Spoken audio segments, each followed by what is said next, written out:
په بعضې علاقو کې دا رسم وي چې ناوې ته په سر باندې قرآن ږدي یا وله چوړکی وغیره ورکوي. دا څه حکم لري؟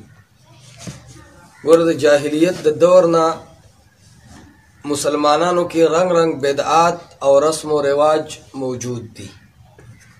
دا په رنگ رنگ طریقو سره کله به چې ناوې راتله بعضو به داسې وکړه چې د ناوې ګاډي ته د هغې ټیر ته به چرګ حلاله کړه.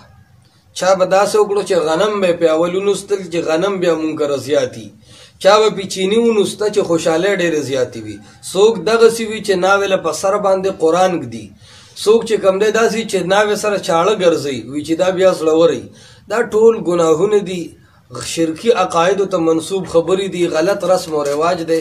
د دې خبرو هېڅ حقیقت نشته او په دې باندې عقیده ساتل یا دا د نجات د برکت سبب ګڼل دا خوشي خبرې دي. اسلام کې د دې خبرو هېڅ قسم ثبوت نشته.